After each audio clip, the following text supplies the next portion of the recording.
Welcome to the Talking the Line podcast, presented to you by Talking the Line Sports Media, giving you our best insights and analysis so you can rake in some cold hard cash on your next sports bet.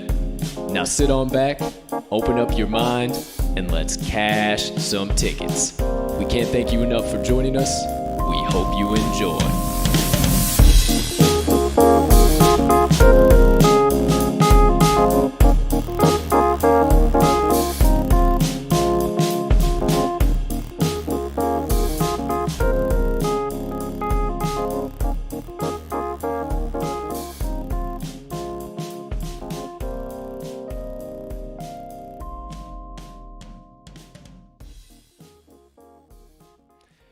Good morning, good afternoon, good evening, ladies and gentlemen, degenerates, gamblers, Cleveland Browns fans, fans of the NFL Shield, and everyone else in between. Far and wide, welcome in to episode number 97 of the Talking the Line podcast. And as always, thank you so much for taking a few moments out of your day to come and kick it with the crew on this beautiful August 6th, 2021. Now, before we talk all about Cleveland Browns, dive deep into the insights, analysis, banter, everything we have for you today, please take a few moments to smash that subscribe button on whatever platform you are currently ingesting the TTL pod on. Hey, if you are watching on YouTube, you might as well hit that notification bell as well. That way you never miss the start of a live show or any additional TTL crew content dropping here on the channel. But if you are listening to the audio recorded version on your favorite podcast directory, make sure you hit that subscribe button there as well if you haven't already, as we always release the audio after every live show is complete.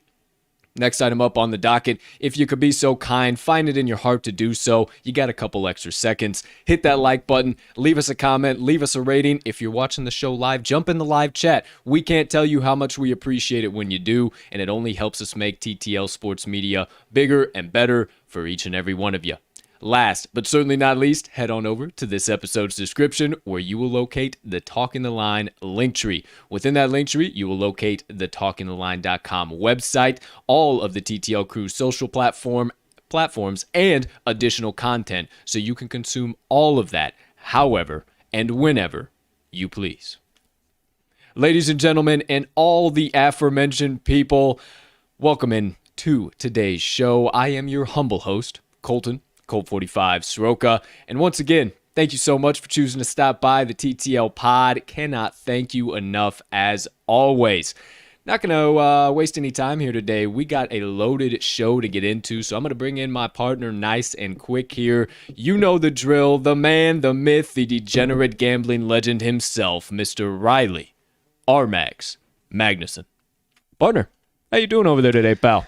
My man, I could not be doing much better. It is Friday. We've got a hell of a weekend going on this weekend. We've got a hell of a show coming up today. We've got UFC tomorrow. We've got the Crosstown Classic, Cubs, White Sox this weekend. Whew. Things are rolling along for us, and this is as juicy as a weekend as we've had all summer, my man, and I'm excited. Yeah, it is one hell of an action-packed weekend, if I do say so myself, and for us, too, we're actually headed on up to Milwaukee, Yes, going to go see the great Joe Rogan. Cannot wait to peep that out, see what's all going on there.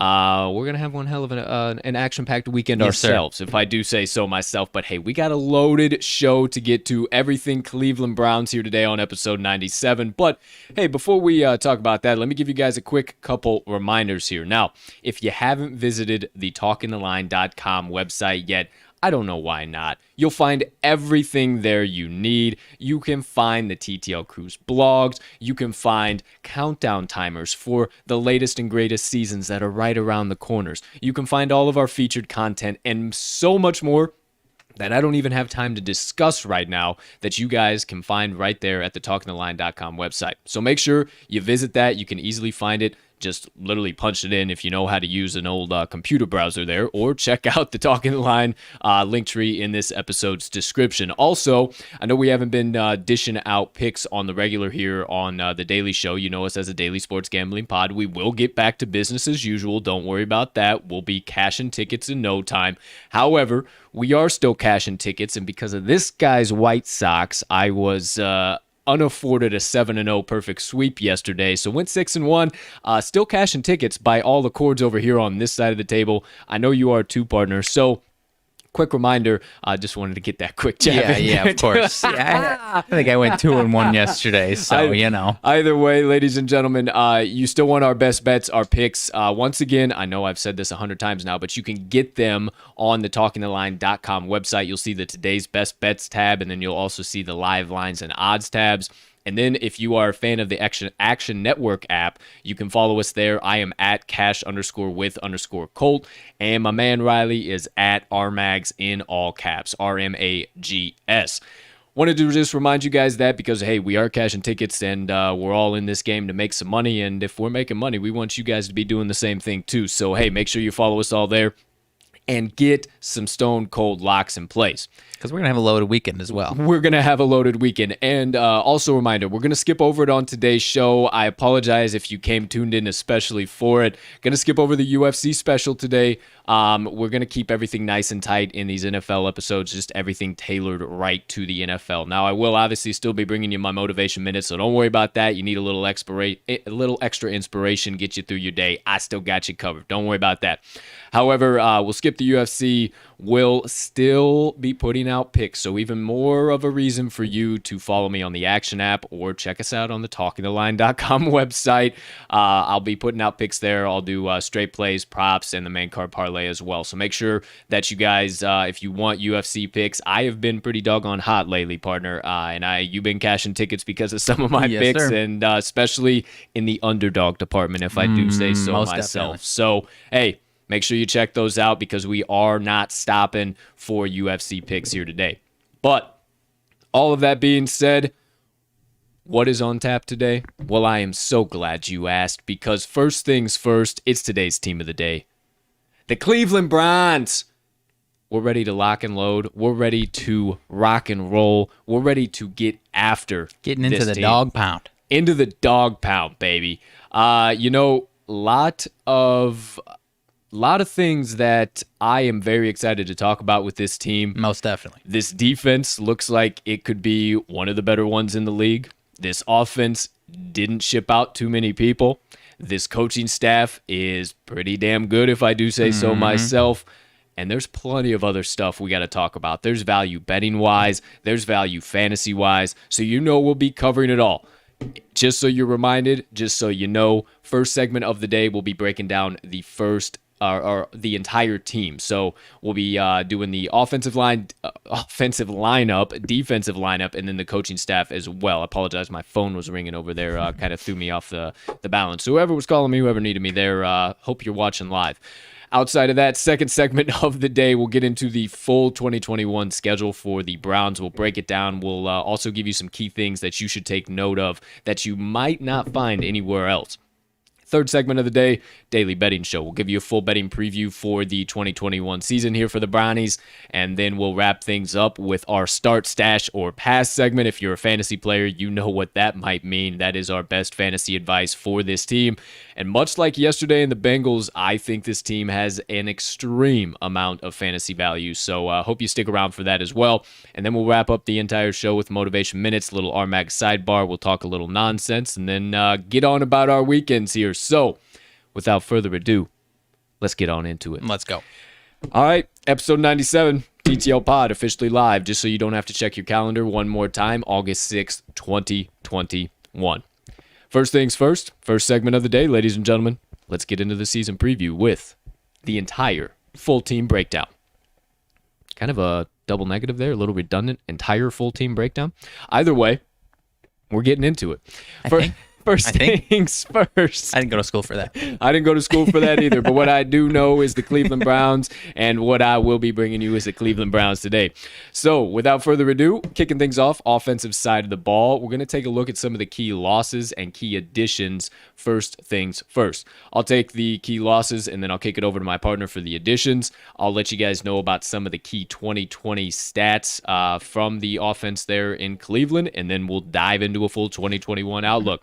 So without further ado, let's get on into it. First things first, some of the key offensive losses that were had by the Cleveland Browns. Now, going into 2021, they really didn't let a whole lot of people walk offensively, and the names that they did let walk weren't huge pieces or huge contributors into that scheme either way. Right. 5 names in total: Kendall Lamb, left tackle; Anthony Fabiano, center; Tywon Taylor, wide receiver; Drake Dorbeck, right tackle; and Marvin Hall, wide receiver as well. So a little bit of depth at wide receiver, and I think if there's anything I could nitpick on this offense, it might be that depth. However, I think they brought in a few good ads, and I think that they'll be all right in that department, and my partner will definitely tell you about all of those offensive additions because they were able to secure a couple of much-needed pieces, and I think that is going to loom large for the Browns season this upcoming year. So, hey, partner, why don't you tell us on about those additions for the Browns here going into 2021? Alrighty, so, as opposed to the last few teams, there's not too much to write home about as far as the offensive additions. As you mentioned, didn't lose too many guys, didn't really do much as far as bringing anybody in. Almost every single penny they spent in free agency was spent on the defensive side of the ball. My partner will mention in a second. One guy that did add might not even make the team, Greg Senat, left tackle. They got him out of free agency. Like I said, not even sure if he's going to make the team. My partner did mention the wide receiver depth. They did take care of that a little bit in the draft. 3rd and 6th round, they picked up receivers. Anthony Schwartz could be competing for that 4th or 5th spot there, most likely the 5th spot. Dimitri Felton got him out of the 6th round from UCLA. Not sure if he could be a practice squad guy. Not sure how many wide receivers they'll keep. If they keep 6, then he might be in town. James Hudson, offensive tackle out of the 4th round from Cincinnati. Nice little depth there for the offensive line to shore up any potential injury issues they could see. But aside from that, man, they went defense. I don't want to say defense heavy, but as far as the top couple of rounds in the draft, they definitely went defense. So not really too much to write home about as far as the offensive additions, my friend. Yeah, not at all. And I don't think that it's out of bounds. No pun intended. I'm on a roll these last couple episodes. I don't think it's out of bounds to say I'm totally caught off guard. I totally got myself there. I apologize. I don't think. Can you remind me what you closed with saying right there? Yeah, they got the wide receiver depth here. They went top 2 rounds defense. Yes. I don't think it's out of bounds to say that they went defensive heavy. I think that they did go pretty defensive heavy in the draft, and I will tell you about that here in just a little while. But let's keep it on the offensive side of the ball. Sorry about the little tangent there. Totally went blank. Let's keep it rocking. Tripping yourself up with dad jokes, huh? Yeah, you know me. A couple key 2020 stats to let you guys know about before we jump into the 2021 offensive outlook. The Browns averaged 5.8 yards per play on offense last season. They rushed the ball on 47.78% of their plays and passed the ball on 52.22%. They had a completion percentage across the board of 62.76%. Third down conversion percentage was at 44.84%. So as I've been saying, you definitely want to see that kick up when it's in the low to mid 40s. And then their red zone scoring percent, one of the best in the league, and you would love to see him keep it right around here, 73.33%. But as we all know, sometimes you do see that negative regression. Hopefully that doesn't happen for the Browns in this case, because they are very solid, or were last year very solid in the red zone.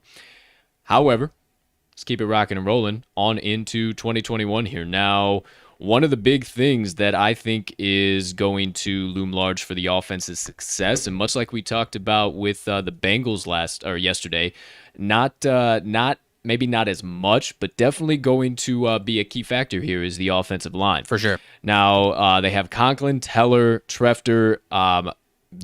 Tretter, Bitonio, and Willis. Is that Willis or Willis? Yeah, Willis Jr. Willis Jr. Actually, no, I'm sorry. It's Willis. It is Willis. So, L's and I's, man. Yeah, I know. I'm telling you. Doggone, I got to get my glasses fixed. Holy cow. Either way, I think that's going to loom large for them this season. Any key thoughts right off the bat there, partner, as far as this offensive line goes? Yeah, as far as the offensive line, just staying healthy once again is really the biggest thing. One thing I was reading is that last year their offensive line was one of the healthier offensive lines in the entire NFL. And historically speaking, you typically don't see that same type of trend, back-to-back seasons. So as far as a historical trend, there's concern for the offensive line health, I should say. But, personally, I think these guys are, pretty durable. So I really don't think it's going to be that bad. Maybe we see one of these guys have a little bit of an injury issue, but overall, I really like this offensive line. And like I said, they picked up a little depth in the draft. So I don't think we should be seeing too many issues. I don't think this unit is going to be losing them any games this year. No, I don't think so either. Right now, they're the second highest paid unit in the NFL. Right. So obviously the Browns are banking pretty heavy on them. I think that they keep Baker protected. I think they open up plenty of lanes for this run game. Yep. And they have plenty of success this year. I don't think you'll see too many question marks, just like you said, partner. And they might even win them some games. They should win them some games. Now, right on the outside of that line, sometimes to the left, sometimes to the right, sometimes you see one of them, sometimes you see two of them. Who knows? Maybe it's 11 personnel. Maybe it's 12 personnel. Either way, we're talking about tight ends. Now, they got two on the roster that you definitely will know about. Right. Austin Hooper and David Njoku, and then 3 or 4 other names that I'm not even really familiar with.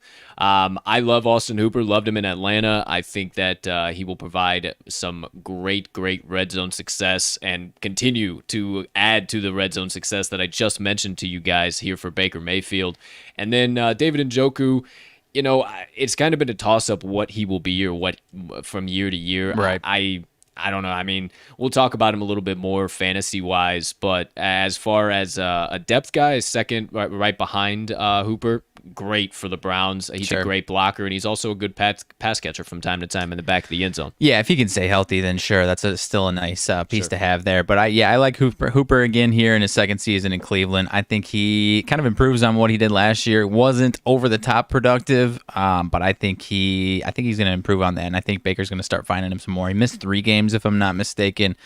So obviously the health there is a concern. Not a concern, but if he can stay healthy, that's obviously a big addition because, David Njoku just kind of hasn't been too healthy lately. So I don't know if you can bank on that or the rest of their depth to be any sort of productive for him. So Hooper's got to stay healthy for him this year. Yeah, so tight end room health is going to be a very big question mark as well. Can they stay healthy? But you mentioned him. Might as well segue right on into him. QB1, Baker Mayfield, backed up by Case Keenum this year. You've seen Case Keenum on about 20 different teams over the course of the last 5 seasons. But Baker Mayfield coming in off of an electrifying 2020 season, and in my mind has only got better and better and better since he's come into the league. I do believe this is the last year on his rookie deal. Not for sure. That sounds right. Or the year next. However, they're going to have to pay him really doggone soon. Right. And as evidenced by, as we'll talk about, the rest of this offense is pretty much win now. It's pretty much they're paying everybody in their dogs right now, and it's kind of built for win now. And if they don't do it now, then they're going to add to that cap with Baker Mayfield. Right, and you might see some of those offensive line guys get trimmed out, that type of stuff. And the best time to win a Super Bowl, we all know, is with that quarterback on their rookie deal with that elite level offense and elite defense. We'll also talk about that defense because I'm pretty doggone excited about that. However, any key thoughts on Baker? I mean, I know you're pretty high on him. I think we see some improvement outside of that. Yeah, I mean, just coming into a second season with Stefanski after a massive improvement on last year is something I'm excited about.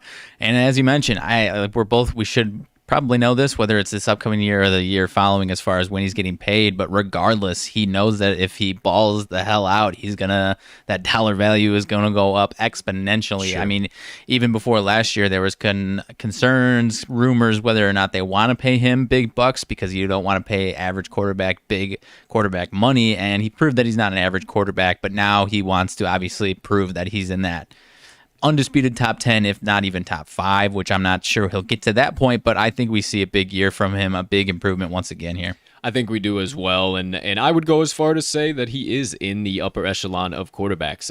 He just needs to prove it a little bit more, and I think we see that from him this season. So. Right, and I mean, even if you look back at his stats last year, even week to week, they had a few games that were like 40-degree winds, sideways hail type stuff to where he couldn't throw the ball more than 15 times a game. So maybe we see that again. I don't know. So maybe his stats won't reflect that again. But overall, I'm seeing a big improvement again this year.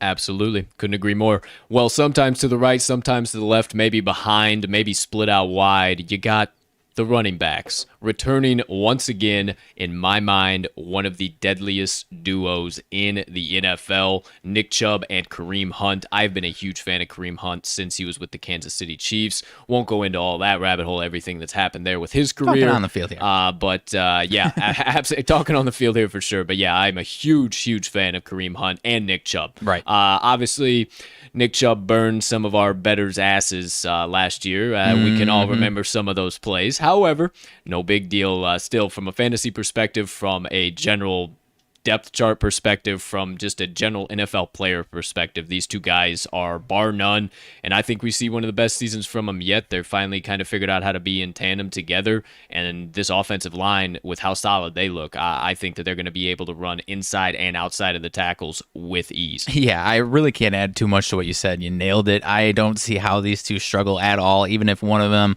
has to shoulder the load, if one of them goes down. They're both fantastic, both arguably top 10 running backs. So I think it's the number one duo in the league. So I'm very high on these guys. You're a big Kareem Hunt fan. I'm a huge Nick Chubb fan. I think he is going to have a massive year. I think he missed 4 games last year. So if he can stay healthy all 17, I think we see some big numbers from that guy this year. Extra game this year. But yeah, I do too. This is probably one of my top 3 backfields, if not my number 1 backfield in the entire league this year. So there you go. And then last but certainly not least, the final skill positions on the field on the offensive side of the ball, the wide receiver room. We'll also talk about this man a little bit more in depth once we get into the betting preview, but Odell Beckham Jr., OBJ, making the return coming off of that torn ACL last season. Wide receiver 1 for Baker. That is going to open up so much more for the rest of these receivers. Jarvis Landry should continue to be a dominant option for Baker as well.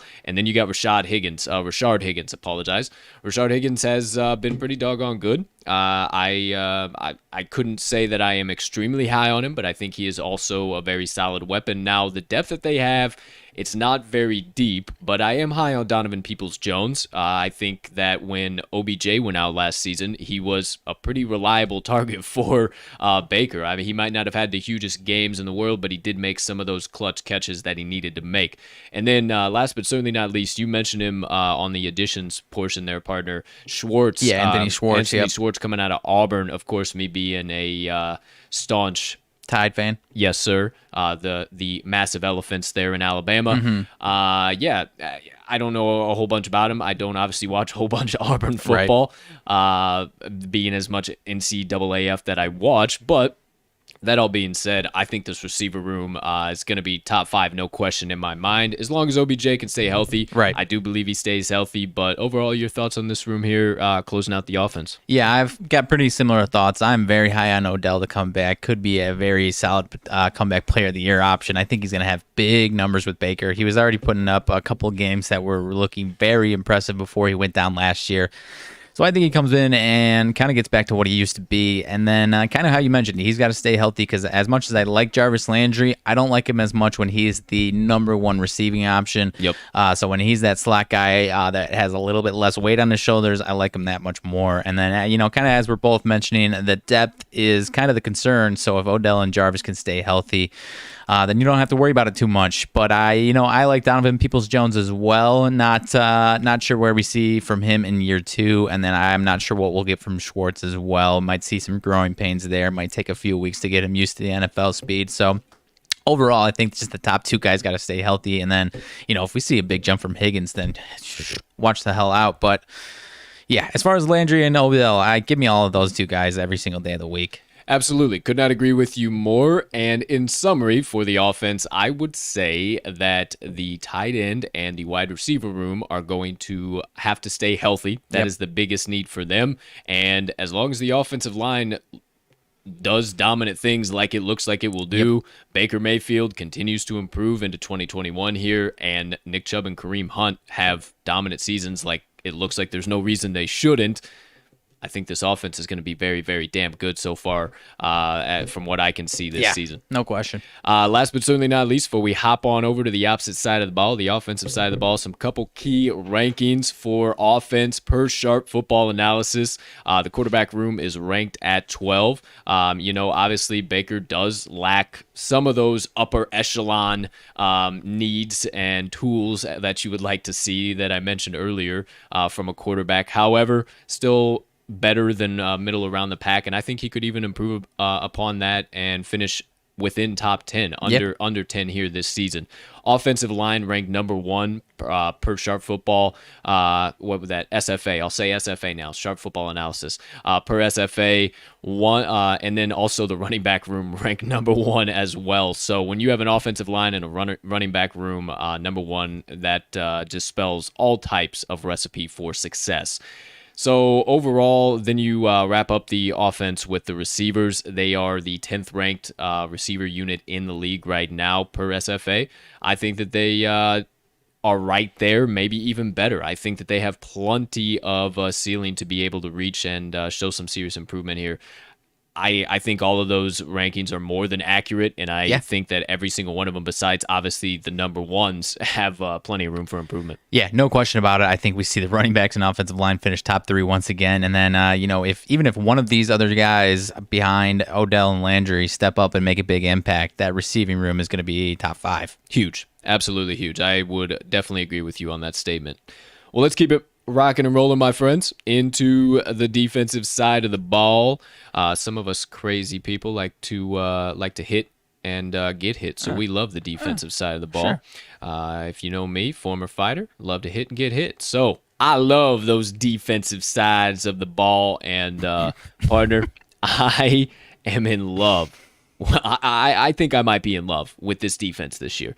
Joe Woods has nothing but weapons. Yeah. And I'm telling you what, I don't want to sound like I am I'm just trying to bandwagon or something here with the Browns, but I think this also might be one of the top 3, if not one of the number 1 defense in the league, man. A definite bid for number 1 defense in the league before we get into some of the key losses and additions here. Yeah. 100%. I think I'm right there with you. I mean, the more we go through these teams, we'll see. But I think I'm right there with you. I'm kind of right around top 5, I guess. Well, let's take a look at those aforementioned additions and losses. Alrighty. Before we do give out our official predictions here for the defensive side of the ball and what we think, could you please indulge myself and our kind viewers out there? What are some of the key defensive losses? They did let quite a few more guys than offensively, but they were able to add some guys, which I'll tell you about as well. But hit us with those losses, my friend. Correct. Yeah, you said that they had a handful of guys leave. Pretty similar to what I was saying the other day. I believe it was the Carolina Panthers with coaching staff coming into their second year. When you have this many guys leaving, playing as many games as they did last year, it's not so much a concern coming into this next year as it is trimming the fat and putting the right pieces in place to what you know your strengths are. And as my partner will mention, they filled these holes pretty damn well. A lot of guys, though. Carl Joseph on the safety position played 14 games. Kevin Johnson, D-back, 13 games. Larry Ogunjobi, we talked about him yesterday in Cincinnati. He played 15 games. Terrence Mitchell, D-back, played 16 games.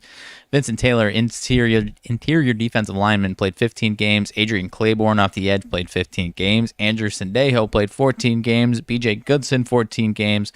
Olivier Vernon, edge, 14 games, and Sheldon Richardson, 16 games. So on paper, that might look a little concerning to you, specifically because they occupied a lot of time on that defense last year. But as I mentioned, I think it's a lot more trimming the fat. And, if what my partner's about to tell you didn't happen, then there would be some concern. But partner's about to tell you about all the very, very solid acquisitions that they made. 150%. I could not have said that better myself. The trimming the fat kind of metaphor there is definitely what this Browns team did. They let a lot of key players go, but don't worry, they added firepower defensively, not only via free agency and via the trade market, but also via the draft. So let me tell you about that, because this is also one of the reasons why I'm so high on this defense this year. First edition overall, a little squeaker there for you. First edition overall, John Johnson coming in from LA, safety. He was actually the play caller there,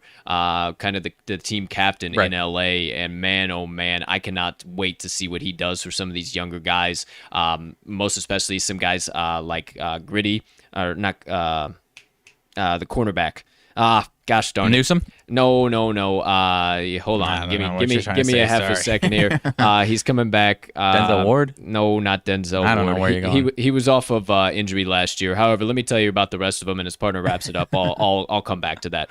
However, they also added Jadeveon Clowney off the edge. Not super high on him. I mean, we obviously haven't seen anything huge from him since he came into the NFL, and I don't think that we see anything big from here in Cleveland. I think he's a nice addition to the opposite side of Myles Garrett, but I don't know if he's necessarily that elite piece that they need. They also added dominant defensive back Troy Hill, added to Karis McKinley, another edge rusher, give a little bit of depth on the opposite side of Garrett again. Anthony Walker Jr., linebacker, and then Damian Square, interior defensive lineman.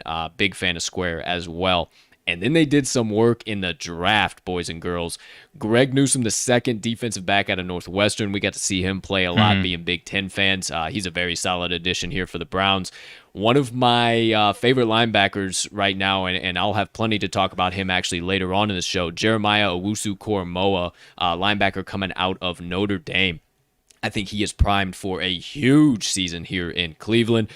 Tommy Togiai, I hope I'm saying that right. Togiai, defensive tackle out of Ohio State. Tony Fields, the second linebacker out of West Virginia, so a little extra depth there at linebacker. And then Richard LeCounte, safety out of Georgia. So they did work in the draft, free agency, and trade.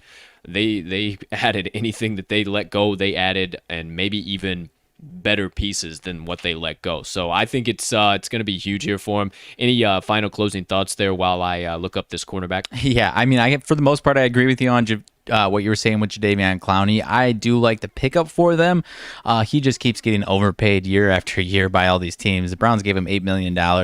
I think that's just a little too much for kind of what you were saying, the lack of... Come on, Greedy Williams. Come on, you couldn't help me on that one. You couldn't help yourself there. No, I was rolling through the file cabinets, and it just was... I said gritty, but I knew it wasn't gritty. I knew it wasn't gritty, but that's also... All I was thinking about was mascots. It's also an NFL thing, and that's, hey, hopefully... I'm not even going to attempt to do it. I'm not doing that.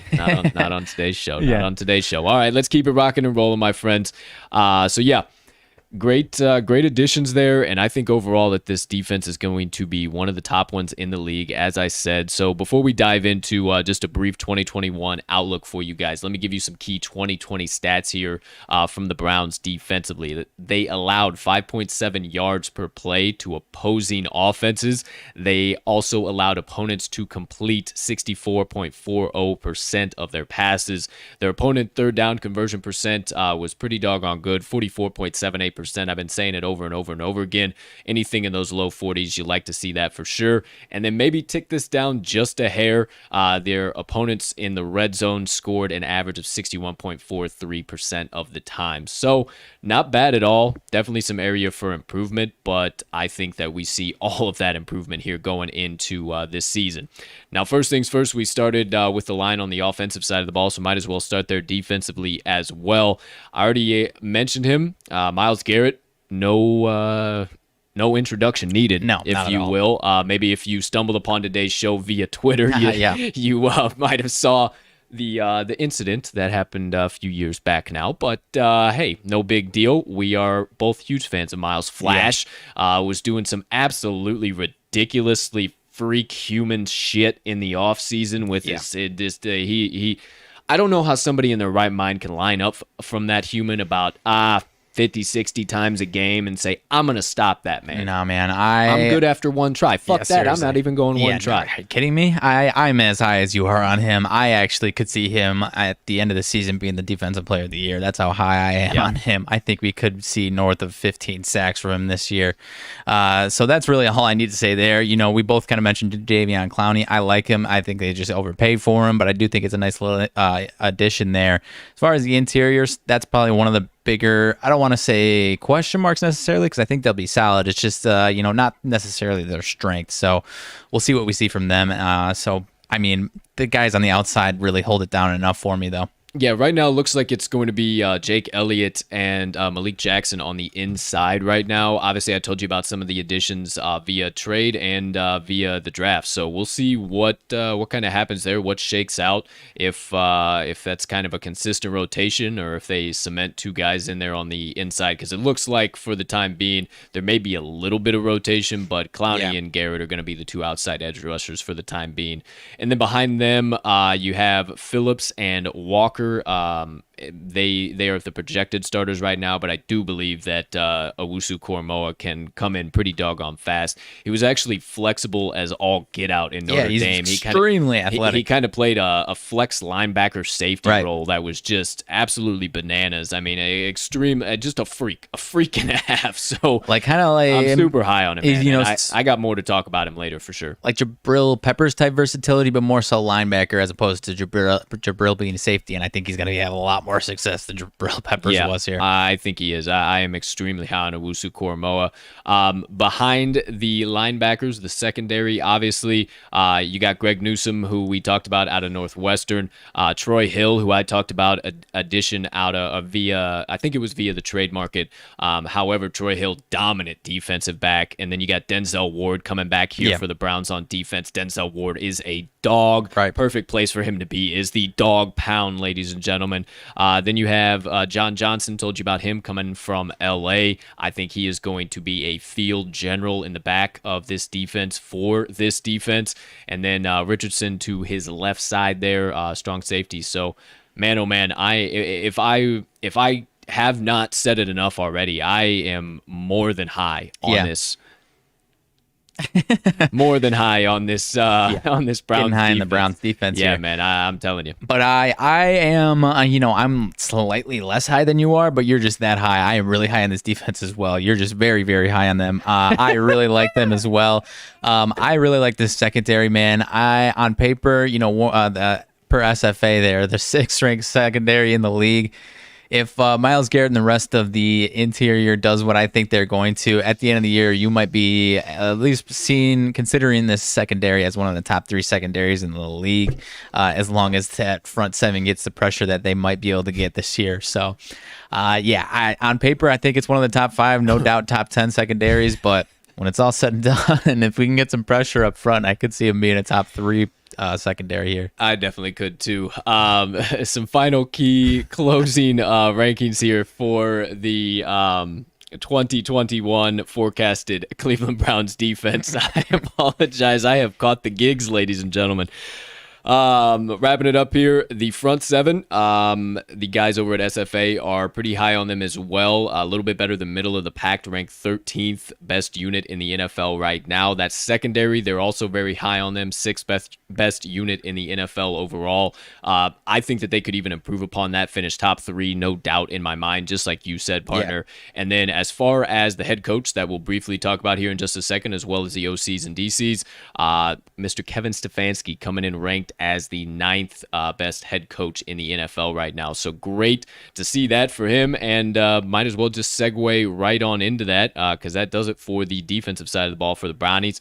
Kevin Stefanski coming in for year 2 here after being in cold old Minnesota for quite a few years as the OC there.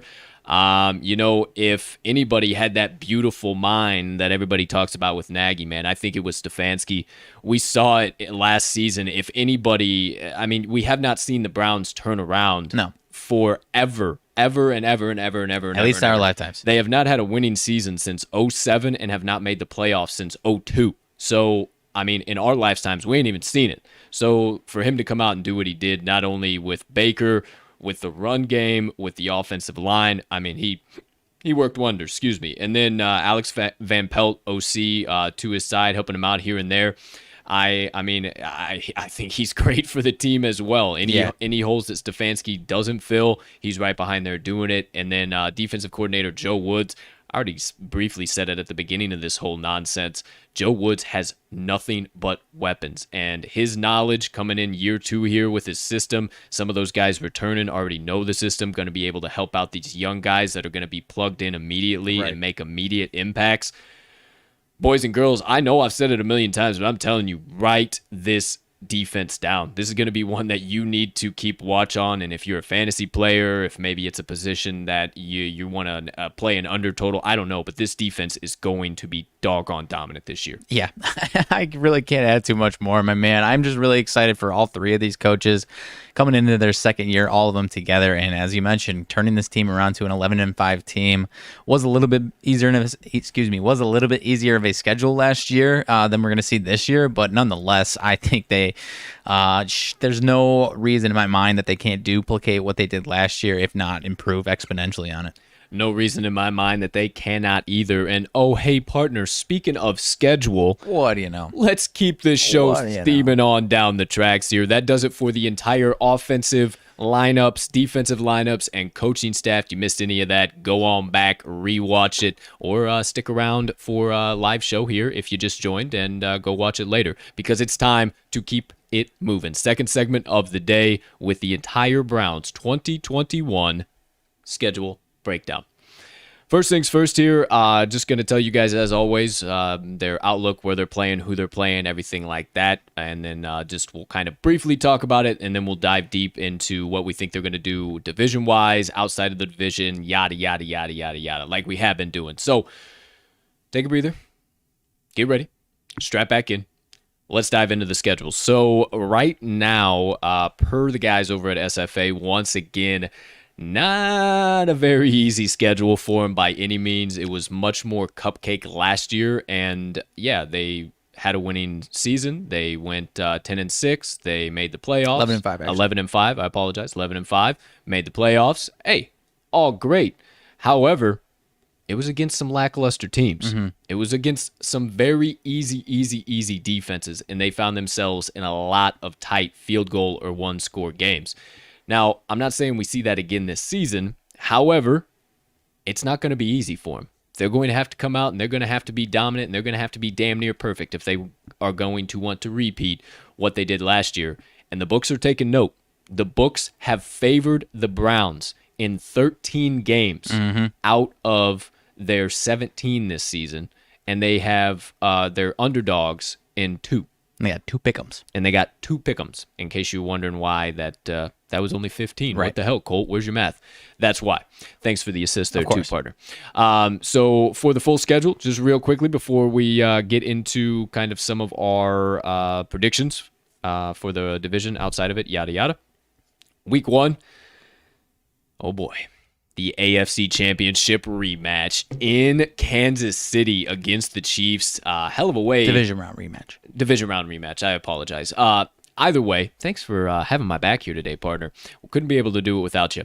Either way, talk about a rematch and a half. Yeah, seriously, and, man. The schedule maker saying, hey, start your season with this here, Brownies. See what you think about that. But then they ease on up on them. Week 2 and 3, they get to go back home to Cleveland against the Texans and my Bears. Then they're on the road back-to-back weeks again in week 4 and 5 against the Vikings and the Chargers.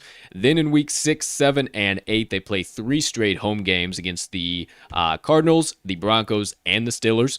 And then week 9, 10, and 11, they're on the road against the Bengals, on the road against the Pats, and then come back home against the Detroit Lions. Then week 12, they have a bye week in week 13, so closing out their early season before the bye, they go into Baltimore to play the Ravens. Then coming out of the bye in week 14, they come back to Cleveland, and oh, that's right, play the Ravens again, coming out of the bye week.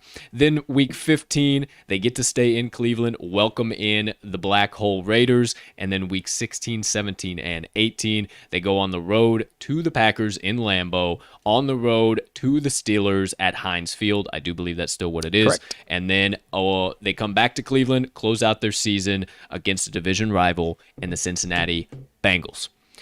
Now, first glance for me, I see them getting over their win total, but we won't talk about the win total yet. We'll do that once we get into the betting preview. I see a very difficult season for them. I think it is very accurately projected by the guys at SFA that this is definitely not going to be a cakewalk for them like it was last year. They're going to have to be damn near flawless, but I think Kevin Stefanski can do that. I think Alex Van Pelt can be right by his side, help him with that. And then I think that this defense with Joe Woods and the pieces that they brought in, I think this defense is going to more than keep the Brownies in games. So right off the bat, I think we're going to see a great season from the Browns, but it is definitely going to have to be an elite season from the Browns, if you will. Right. I've got high hopes for them. They're going to have to clean up a few of the things from last year. Immediate glance, they've only got one real tough schedule disadvantage, and that's against the Steelers in Cleveland. In Week 8, they got a minus 4-day rest disadvantage there. That's really the only glaring one. They have a -1 in Week 18. Then they got a couple that are some nice. They get a week to prepare for that Week 14 matchup against Baltimore. That is huge. And then they get, on the flip side, they get extra day to prepare for the Steelers in Week 17. So as far as the schedule goes in that sense, nothing too bad there. You would like to see less of a disadvantage against the Steelers in that first game against the division opponent. But I'm right there with you, man. I've got high hopes for them. But as you mentioned, it's not going to be easy. They're going to have to be tuned up and playing nicely on both sides of the ball. Yeah, no kidding about any of that, but you're just a segue machine here today. Hey. Talk about that rest and prep. You gave me a few there at the beginning. Let's talk a little bit about that because it is pretty key. The Brownies do have some very, very solid schedule timing when it does come to rest and prep here this season. They play 2 opponents that have over a week to prep for them, so a little bit rough there, but they have 3 opponents that they play that they have less than a week to prepare for the Browns. So you're getting a +1 difference there. Pretty doggone nice. The team has only 2 rest disadvantages, that being the Brownies this season, and then they have 3 rest advantages. So also, once again, +1 in that category for the Browns. They play 1 short week road game and 1 road game off a Sunday night or Monday night football game, which I do believe that's going to be a Sunday night football game. No, it'll be a Monday night football game. Which one will it be? Which one were you saying? Team plays off a road, Sunday night or Monday night football game. They play at Steelers in Week 17 on Monday night. So it might be that one. Okay, yeah. So yeah, either way, it's kind of negated in that area. So overall, they are looking terrific. Yeah,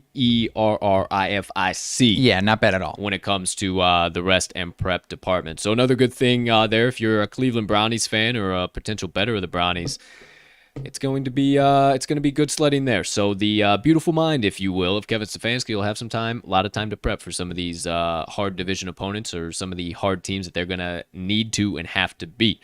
So let's talk about some of those teams that they're going to need to and have to beat and kick things off with their division, the AFC North. We talked about the Bengals yesterday, gave you our thoughts on them, is what I was trying to say there. And obviously we are not very high on the Bengals whatsoever, and we think the Brownies can get both of the games against them, if not one. If not a split, I think that they get both of them against them. The game against the Ravens last season to close out the season, we all remember it. Whatever side of the ball you were on, you lost some sort of money, whether you took some sort of total or whether you were on one side or the other of the ball. That was an absolutely insane game. Can't wait to see these 2 games against the Ravens this season with them. I think it's going to be a split. I honestly, truthfully do. I don't think the Ravens sweep them. I think it'll be a split.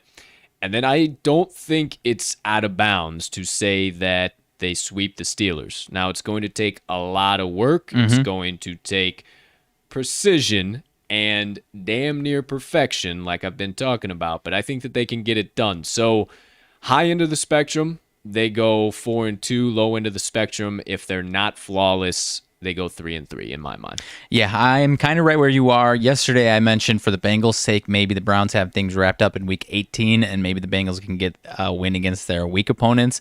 That would mean that the Browns have a hell of a lot more wins than they need to cover this total. So I won't say that, but I'll say for the sake of this that they get both wins against the Bengals. I'm right there with you. I think they get both against the Steelers. They obviously got smashed in the first game, and then they figured out what they did wrong. They smashed them in the second game. They smashed them in the playoffs. So I think we see that both times around. Despite the rest disadvantage in that first game, I believe that is the Steelers coming off of their bye. However, the Browns get a little bit of a long week on their own spectrum because they have a Thursday night game the week before. So they have more than a week to prepare. However, the Steelers got their bye week, obviously. I think they get both games there. I think they split against the Ravens, as do you. I think they are going to be 2 fantastic games. I think they get that second one coming off the bye. Not only do they have the extra week to prepare, the Ravens have the Steelers sandwiched in between those 2 games on their side of things. So I don't think that bodes well for the Ravens. I think they The Ravens win against the Browns in that first game. They get the Steelers, and then they're a little worn down for that third game. And then the Browns are obviously well rested, so they take that one. And in Cleveland. In Cleveland. So I'm going 5-1 in the division. Yeah, and I apologize. It would either be 5-1 or 4-2 for me in the division, not 3-3. Okay. And you know me and my math on the live show. Can't one of the best math brains on the outside of the live show. You get me on the live show, can't do a damn lick of math. I don't know why. It's the craziest shit in the world. However, either 5-1 or 4-2 from us there in the AFC North. Now, obviously, they got 8 main games outside of their division games there. They're going to be playing the AFC West and the NFC North this season. Now, within the AFC West, I see them getting the win over the Broncos. I think that the Chiefs are going to just be too geared up in week 1 in Kansas City. I don't think they'll get that win, but I do think that they'll see them in the playoffs, and they will get their lick back. Okay. They'll have their opportunity. Okay. That's my early hot take. Right. And then I think they get the win over the Chargers. I think that'll be a very, very, very, very tight game, but I think that defense for the Browns is going to loom large in that game. So you got 2 wins there, and then I think no problem they get the Raiders. I was originally on 2 wins only, and then I kind of sided more over to getting the win over the Chargers. Yep. So as far as the AFC West goes, right now I don't think it's too much of a lean. I think they go 3-1. I don't think it's a lean at all. I personally am very high on the Chargers, so I'm a little undecided on that one. So I think they get at least, no question, the Broncos and Raiders. I'm for the sake of this, I'll say 2-2. I really like the Chargers. It is in LA, I believe that. In LA. So I'm going to give that one to the Chargers and say 2-2. Actually. Okay, moving on into the NFC North. Yep. You know, as much as I hate to say it, I think they get the win over my Bears. It's just a completely unbiased opinion. I think that they do. I think that defense is it, especially because they play the Bears in week 3. Justin Fields might not be a quarterback quite yet. Bad matchup for Mr. Andy Dalton. Bad matchup for Andy Dalton. We saw it last year. Oh, it was the Washington football team that he almost got his head completely taken off of his fucking shoulders. Hopefully that doesn't happen again to him this year. No. But, Myles Garrett might be the one, though. Yeah, might be the one. So maybe, hey, let's not put old Jay Fields in there until week 4. We already kind of discussed that with the Bears. So I think they get the win over the Bears. I definitely think they get the win over the Lions. You'll love to hear this, partner. I'm pretty sure the Pack gets that win. They do have to go into Lambeau in the late season. On Christmas. It's going to be fucking cold on Christmas. Those Brownies, they know that. But again, I think it's going to be just like it was with some of the late season games. You mentioned it earlier in the show for Baker, whipping wind, snow, rain, this, that, and the other. And I think that's going to limit some of his capabilities and the offensive capabilities as a whole. So I think that'll kind of loom a little bit large there for that game in Green Bay. They'll ultimately fall to them. And then I think they'll get the win over the Minnesota Vikings.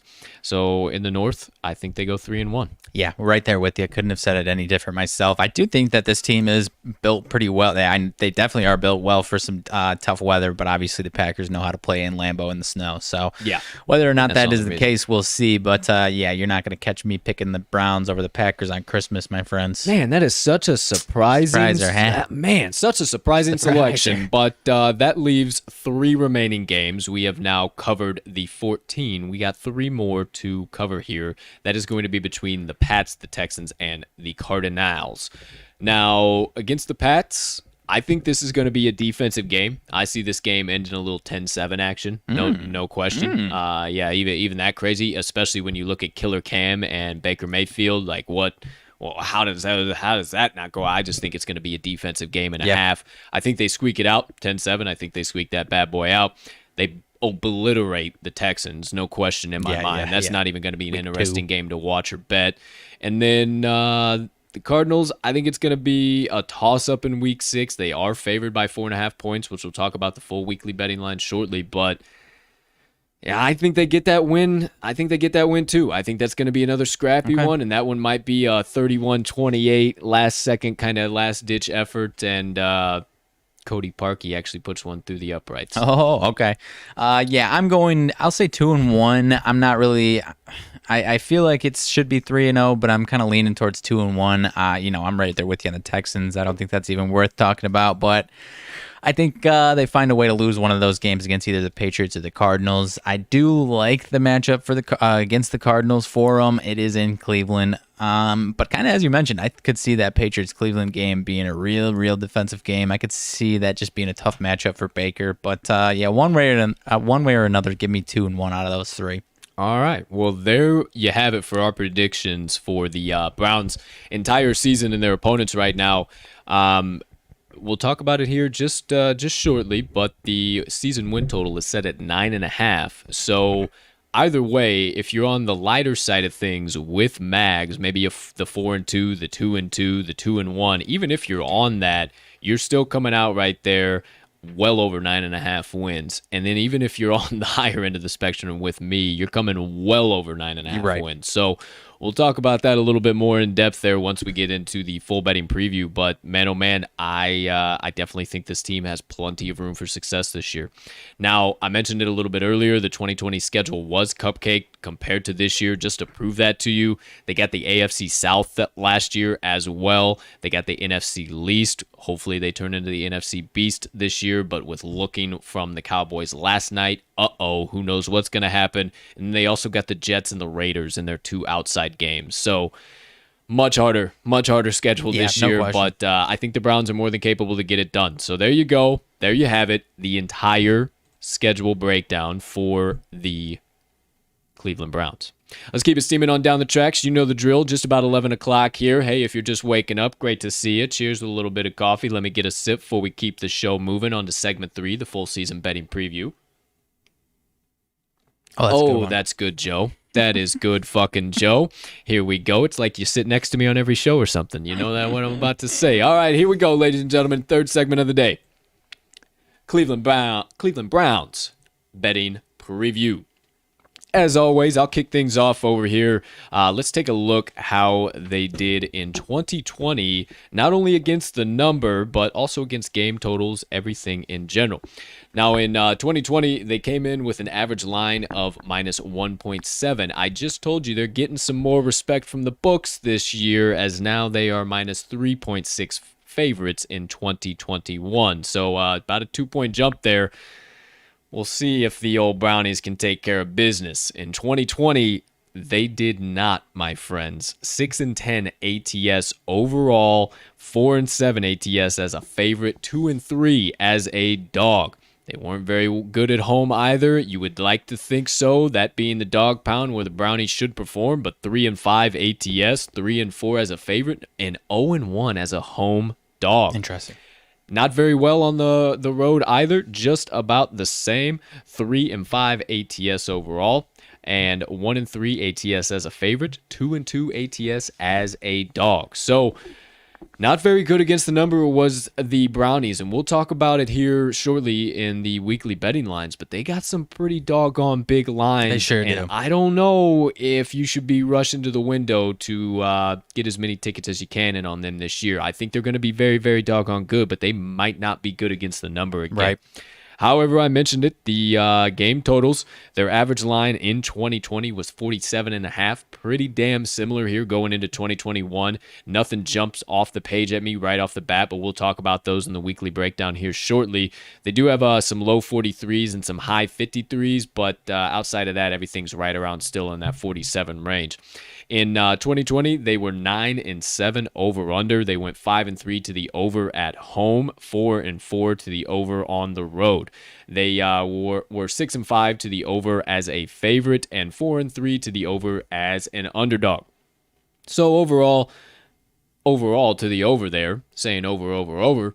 Brownies kind of an over team. Not staunch where you have to necessarily, we got to play the over here, but if they're going to give you those 45 46s, not too bad of an idea to play those overs. Well, the other thing to consider, I don't know for sure, but I know I mentioned it earlier, they had 3 games, and it's not even an understatement. It was brutal weather. So aside from a couple of those, I think they might have been even closer to a consistent over team, because the 3 games that I'm talking about, 16-6 finish, 10-7, and then 22-17, so maybe that one went over, but you have to imagine that the 16-6 and 10-7 games absolutely went under in that rough weather. I would have to imagine if I was a betting man, I probably would say so. Oh, that's right. I am a betting man. So yeah, I would say so. And that all being said, everybody loves a good teaser. You know I love a good teaser if you've been tuning into the show. in a 6, 7, and 10-point teaser, the Cleveland Browns were 12-4. So not necessarily a team that you need to absolutely 100% add to your teaser, but maybe from week to week, you get them at a key number. You can tease it down through 3 or 4 other key numbers. Maybe scoop them up and pick them up, put them in that leg there, get you some plus odds, and let's run it to the window. Right. I cannot wait to start playing teasers again. Yeah, me neither, man. I cannot wait. That all being said, the only way we're going to be able to play teasers this year is by having weekly lines. Oh, and wouldn't you know it? We have every single weekly line for the Cleveland Browns this year. Now, you know who they're playing, where they're playing at. I already told you all about that, but how about some lines here? Now, week 1, they come in as 6.5-point dogs against the Chiefs. Then week 2, 13.5-point favorites against the Texans.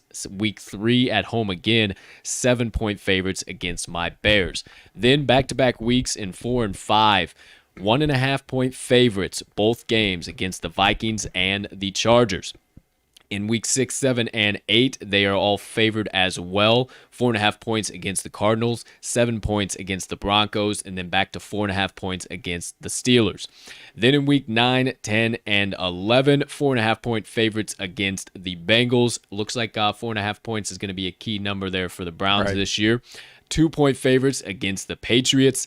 10-point favorites against the Lions. Then closing out their early season before their bye week, week 12 against the Ravens, coming in Baltimore as 3.5-point underdogs. Then their bye week, then week 14, they get to come back to Cleveland, welcome with open arms the aforementioned Ravens, and they are then minus 2.5-point favorites. So very similar to your analysis there, partner, kind of what the books are thinking. Rough little 3-game stretch there for the Ravens, and it looks like the Brownies are going to be nice and rested up coming back home. Then they get the Raiders in week 15 as 6.5-point favorites at home. Then 2 back-to-back pick'ems in week 16 and 17, both on the road in Green Bay and in Pittsburgh, and then close out their season as 6.5-point favorites at home against Cincinnati. So some of the bigger lines there I think you're going to want to stay away from, like the Houston, the Chicago, the Cincinnatis, maybe the Detroits, the Denver. Yeah. Some of those 6, 7, 10, 13-point games, I don't trust the Browns that much yet. Right. I'm kind of with you on that one, my man. I mean, you look at their schedule last year, they kind of played down to these mediocre to lesser teams, and we might see that early on in the season. If they're going to do that once again in week 2 and 3, you might have a good chance of kind of sitting on the sidelines, see if they absolutely destroy the Houston Texans or if they keep them around in the game and the Texans cover 13.5 with these. Kind of the same thing with your Bears and what we were talking about with Andy Dalton. Do they put the hammer down and give some trouble to Andy Dalton, or do they let Andy Dalton stay in the game and cover that 7 as well? So I'm kind of with you. I think I'm going to be staying away as from those pig lines to see what they do. If they step on their throats, then yeah, I'll probably hammer the points on week 7 and 10 or whatever it is here.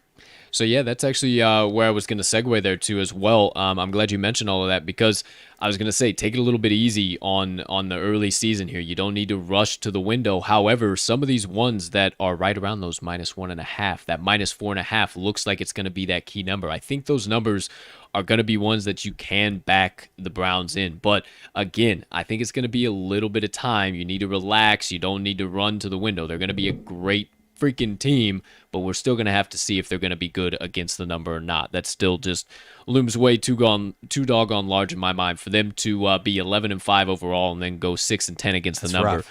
Pretty doggone weak. And they actually had games last year where they were 3-point favorites. They had 8 of those games. They won 7 of them, but they only covered in 2. Yeah. So not very good for the Brownies there in the small numbers, so I might even have to walk back my statement that those 4.5s, the 1.5s might be good. Maybe the 1.5s might be the only spots to pick 'em. I'm not sure. We're gonna have to see what this team does. But if the defense produces like I think it will, I don't think they have a problem covering these numbers. Yeah, I'm with you. I think it might be the difference. But we're gonna have to see it before we believe it. Moving right on along into some of the game totals. We briefly talked about it. No huge value jumping off the page. I mean, if you're going to get some of those lower ones, I could potentially see the Broncos game. maybe going over that 44. And actually, the more I talk about that, I could see that being under 44.5. The Cardinals game, I think, should be a shootout. Like I said, I think it's going to be one of those 31-28 games. So That's too. only a 50. So something you can kind of look at there. But mainly across the board, even against some of the lesser opponents, it's right at 46 or 47.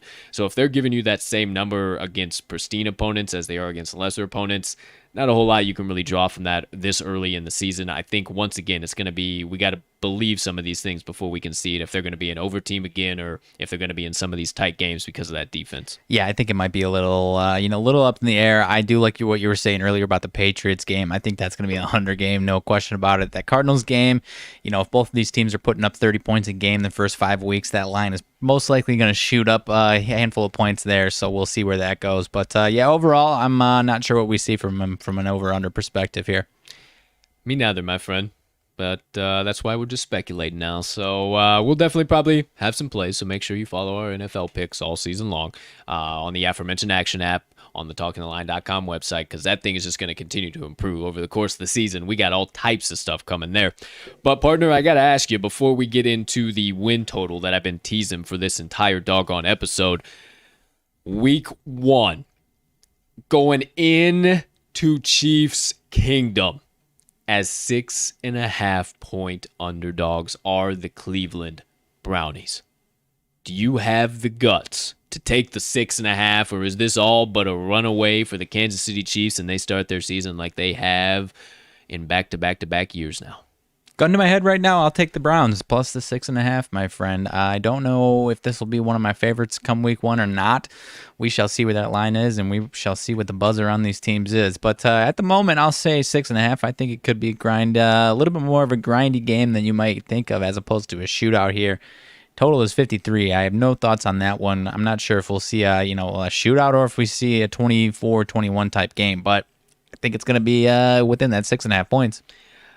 I think it is as well. And, it has, since this bad boy was written, since the lines were put out here, it's lost the hook. It's down to 6. Okay. So, I'm not opposed to that either. I'm not running to the window with it quite yet. I do think the Chiefs get the win. I'll have to see a few things. Maybe once we talk about the Chiefs, I'll have a stone cold opinion about it for sure. But, man, I if I'm leaning anywhere, I got to lean with the Browns plus the 6. I think they don't get the victory. It's one of those weird half a score games, and then they get the win back, and they get everything that they ever desired against the Chiefs that they haven't been able to get to this point yet. They get that win in the postseason. Oh, baby. Okay. That's what I think. I think. But that does it all. That's our way too early week 1 pick from me and Mags, and then all the betting lines, some of the key ones that we're taking a look at there, some things for you guys to kind of think about in relation. How about that doggone win total? Now, my friend, this when this publication was written by the guys over at SFA that we utilize for some of the stats and analysis that we bring you guys every day now, the total was set at 9.5. Okay. We took a gander this morning, and on FanDuel Sportsbook, you're welcome for the free plug, as always, it is now ticked up to 10.5 wins. Interesting. Now, the way I see at it, I'm on the high end of the spectrum. I'm 5-1 in the division. You got me over to 2-2 within the AFC West. Okay. So you got me at 7 there. And then I'm 3-1 for sure in the NFC North. Correct. So you already got me 10. at 10. And then you sided me over 2 to the 2-1 Okay. outside. So either way, that's more than enough at 12 total wins for the Browns. Am I crazy in thinking that the over is just a no-brainer bet at this point in time? The over is set at plus 105 right now, and the under's at minus 125. Are you with me on that, or am I just out here in left field thinking the Browns are going to be irrationally good in back-to-back years? I'm all over it, my man, and I might even be interested in a little alternate total, 11.5. I might be that crazy. Even if you talk me, or even if you're, saying, well, Mags, you said maybe if they got the division locked up, they might lose to the Bengals. Well, if they're at that point, I think they got to have at least 12 wins anyways, so that game won't matter for that one is concerned. So, I could, and that's even giving them a loss to the Chargers. They could absolutely beat the Chargers. They could still beat the Chiefs. We're both thinking that the Chiefs get that game, but they could beat the Chiefs, and they could beat my pack, man. I'm not saying that I'm predicting that by any means, but that's going to be a hell of a game on Christmas, and we both said 2-1 outside of these games, and they could easily go 3-0 in those. So I think they could easily go over this 10.5, if not 11.5. I definitely think so too, man.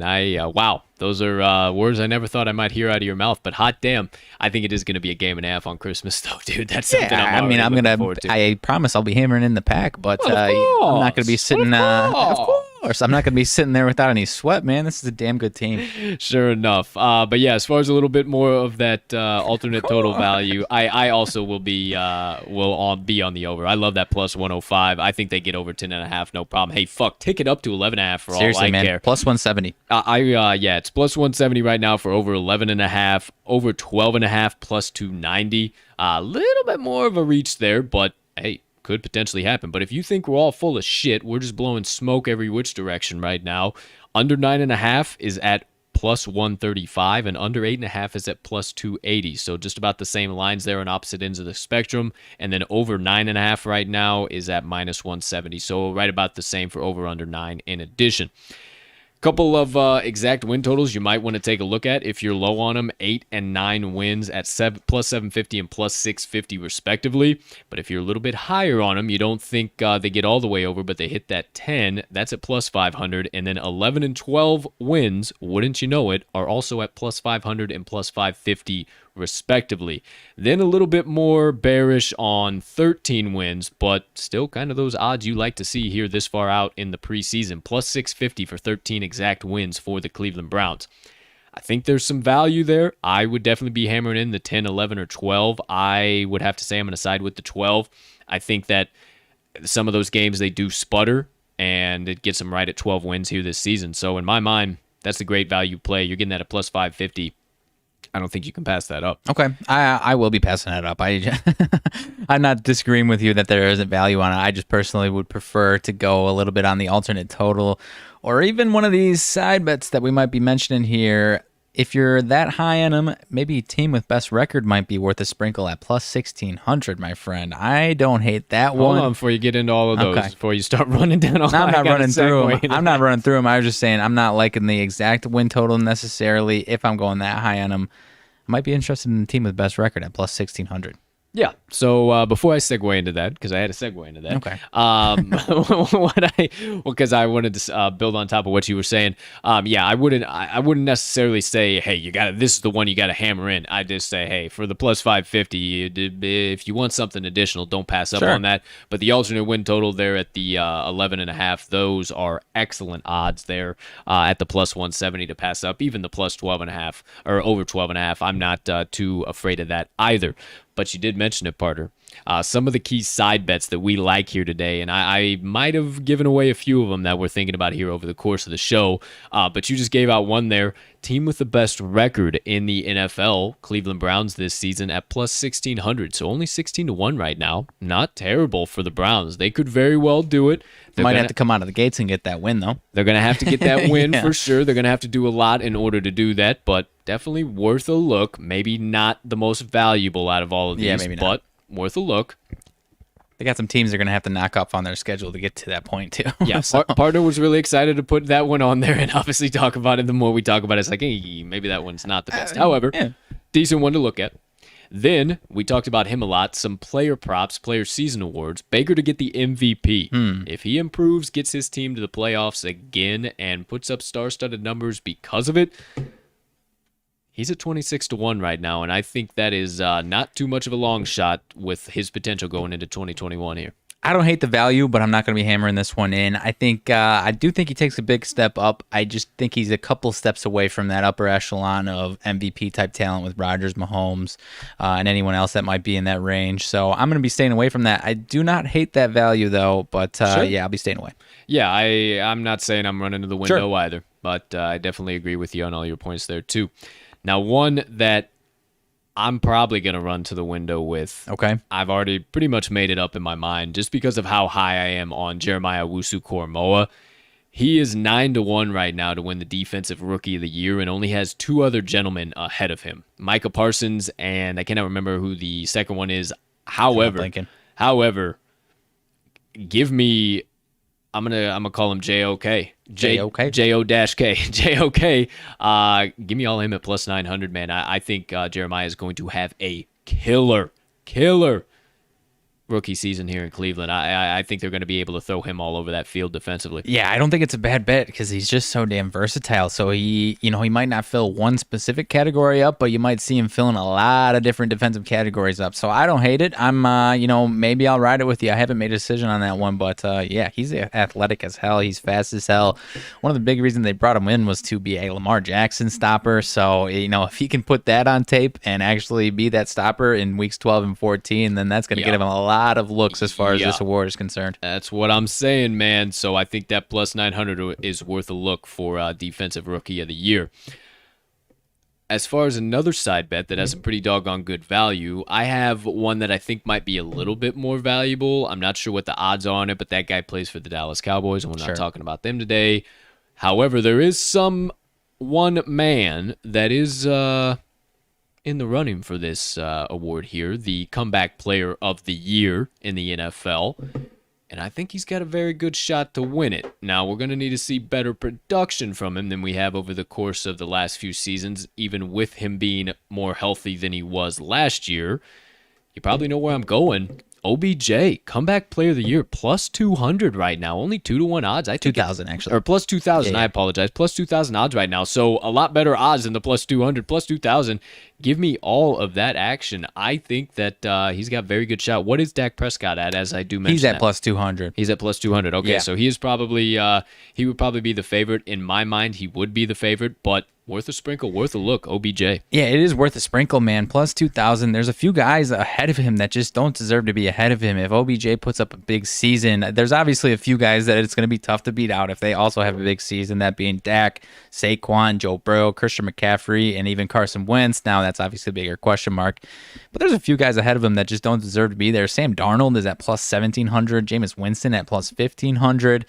If Odell Beckham puts up 1,200 yards and has close to 100 catches, he's going to be right in that conversation. Hey, what you got against Jameis Winston?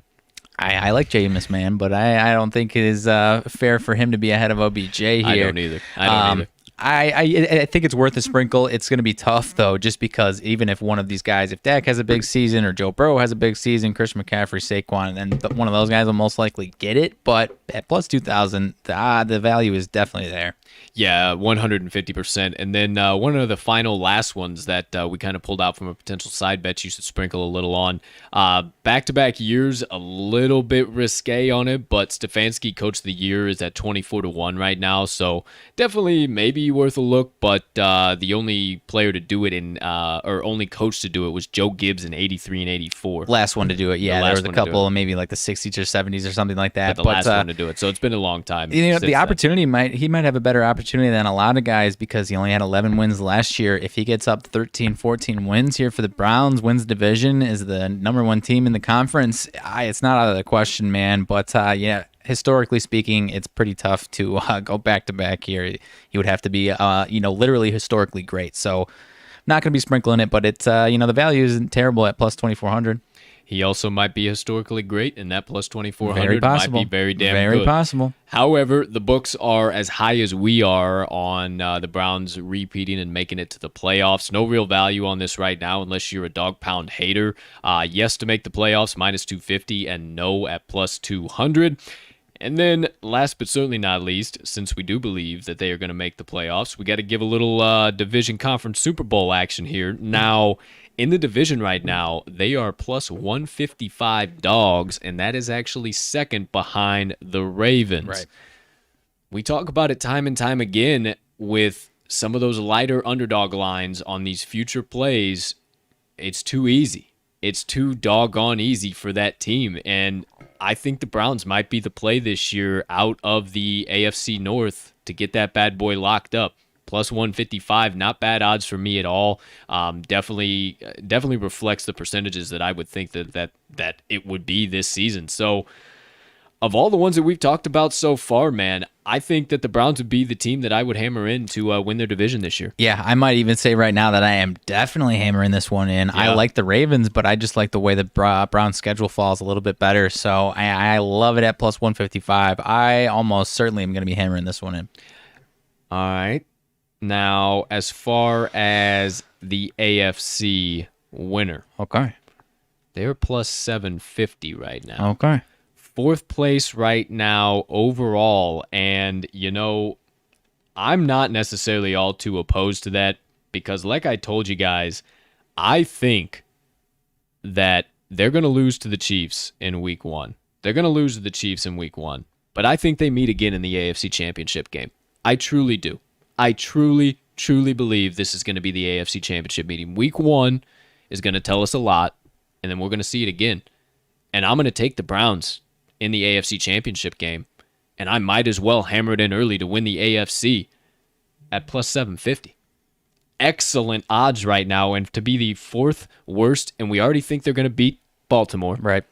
We are a little higher on them defensively than I would say the Bills. Just a little bit more. Maybe a little bit, yeah. Just a little bit more.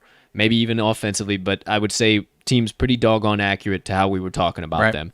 And then only above them is the Chiefs. So they got one of those teams check that box off for the Ravens. I'm not all too worried about the Bills. I am a little worried about the Bills, but I think those are going to be the teams you see, and I think we're going to see Chiefs-Browns. I'm kind of right there with you, man. I might take it. Obviously, it's going to be tough if they have to face both the Bills and Chiefs. That would be the path where, you would be most concerned, but I don't hate it, man. I am a little bit higher than I am on the Ravens than them. So, man. I don't hate it. I don't hate it at all. I don't either. And then the one thing I've already said a couple of times for the Chiefs case, I think the Chiefs are damn good. They're going to be damn good again, but it is very, very, very hard to reach the Super Bowl in 3 straight years. It is so damn hard. It doesn't matter how good you are. So that kind of is where I'm lying with that one. Otherwise, I might be saying the Chiefs, but I hope they don't suck a fat one, but I also hope that they don't make it back to the Super Bowl because, sure. Man, we need to see a little. We need to see something new for crying out loud. Not to say I don't love Andy Reid and Patty Mahomes and everything they've built over there. This might be the team to knock them off in the playoffs, though. This might be the team. So there you go. There you have it. Last but certainly not least, Super Bowl 56 coming up. It'll be in the year of 2022, but this 2021 season. The Browns right now, and I closed out my app because I thought I had it written down there. You'll help me out here once it comes onto that. But they are 8th right now to win the Super Bowl. They are behind the Rams, 49ers, Ravens, Packers, Bills, Bucks, and Chiefs. So obviously we could knock off the Bills and the Chiefs out of that running.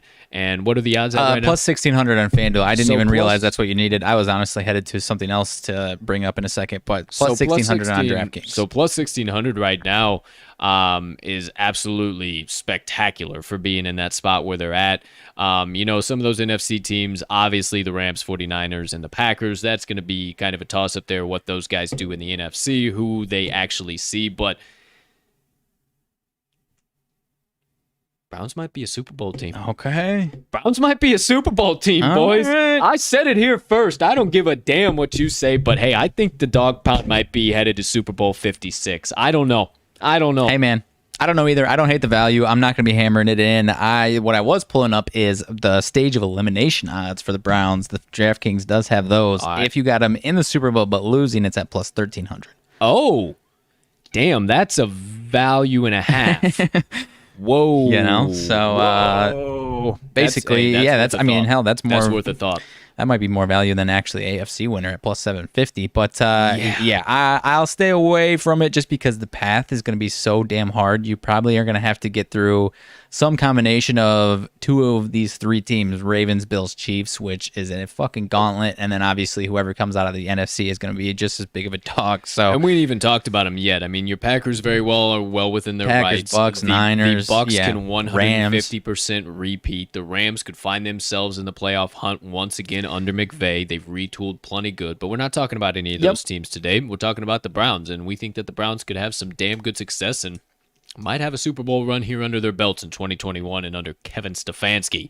But we got to wait and find out. for another few weeks. Just about 34 days left, ladies and gentlemen. But for now, let's wrap up episode 97 with the fourth and final segment for every single NFL special edition. And that is our best fantasy advice, our best fantasy insights. In the segment, we have coined Start, Stash, or Pass. One day I'll get the... One day or another, you'll figure out how it relates. But other than that, it's time to get into our best fantasy advice here today, my friends. Let's wrap some stuff up here. First things first, partner, I'll kick it on over to you. QB1, Baker Mayfield and his backup, Case Keenum. Are you targeting them high or low in your draft? I know based on your draft strategy, probably low. However, if they do fall to you in one way, shape, or another, are you start stashing or passing Mr. Mayfield and Mr. Keenum? Yeah, no thank you on Case Keenum. I'll get that out of the way quickly. Baker Mayfield could be well within my draft strategy. He was the number 17 quarterback last year, so I'm not sure where he's going to be drafted this year. Maybe he's going to be overdrafted. I'm not sure. He did have what the biggest concern here is that he had 6 games under 10 points in fantasy. That is going to lose you some fantasy games. Now, I did mention it earlier on the show a couple times. 3 of those were bad weather games. And if you could forecast that coming into your fantasy week, then you're probably going to just give him a spot on the bench. Because if you got 40-degree sideways rain, please bench Baker Mayfield because it's not going to be good. But overall, I'm going to be starting him, my man, or at the very least stashing him because, I like his upside this year. And I have to imagine they're not going to have the same amount of terrible weather games this year. I agree with you on everything you said right there at the end. That's kind of where I was going to go with it. I think that Baker has a great 2021 season, fantasy-wise and regular football-wise. I did have him on my bench last year, kind of one of those plug-and-play guys, because you still really didn't know what you were going to get from week to week sometimes from him. I think we're going to need to see some definite improvement in the running game from him. If we see that, then I think he definitely falls well within top 15 this season. I think we see an improvement there on that number. I would definitely target him. He probably will fall into my draft strategy, and I do target quarterbacks later rounds as well. So, hey, if that's kind of where you guys are at, I would definitely say so. He would earn a starting spot for me at this point. I don't think he's a stash by any means. And then much like you, partner, I am a complete pass on Case Keenum. I don't think I really even need to handcuff him sorry, I'm saying this, Brownies fan, if anything happens to Baker. I don't think that is a need at all. Yeah, I had a couple of points where I was going to mention something like that, but I stopped myself. I was like, you know what? I'm not even going to put that out in the world. So forget I even said that. Baker's going to be the healthiest he's ever been in his entire football career ever since he was in Pop Warner football. So there you go. Moving on into the running back room. Now, partner, this obviously is probably the most valuable running back room in the entire NFL. We don't even need to discuss it at all. Both of these guys are no question starts. Kareem Hunt and Nick Chubb. Now, Nick Chubb obviously would be your running back 1, and then Kareem Hunt being that RB2.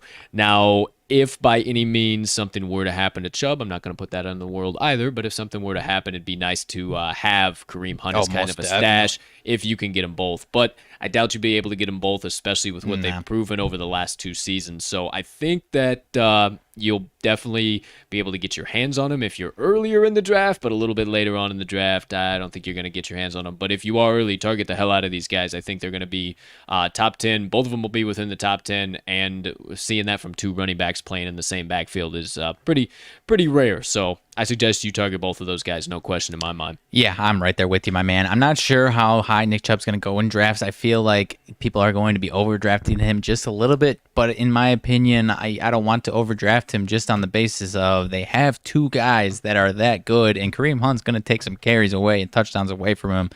That's not to say I don't want Nick Chubb on my team. I'm absolutely starting him. I'm just saying I probably ain't taking him top 3 in the draft, which is kind of where I'm hearing he might be going. Even last year, he missed 4 games, but in the games he did play, he had an average of 17.3 fantasy points. That was number 8 in the entire league.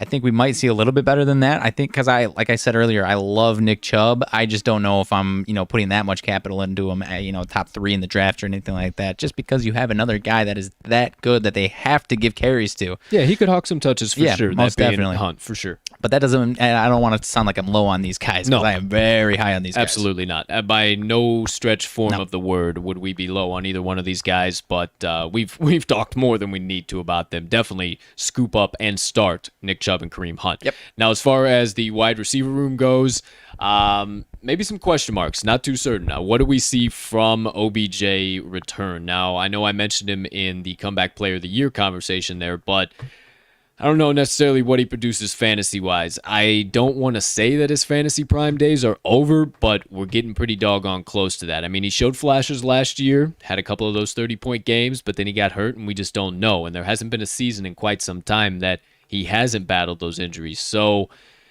I say that you can make him a wide receiver 1. Would I say absolutely 150% target him as your wide receiver 1? No, I wouldn't by any means. I would say start him for sure. If you can get your hands on him regardless, and if some people are crazy enough to pass up on him and let him slide pretty late, for sure snag him and start him as your wide receiver 2 if you can do something like that. But as far as OBJ goes, that's kind of my thoughts on him. I'm not too certain if his fantasy prime is still here. Then Jarvis Landry.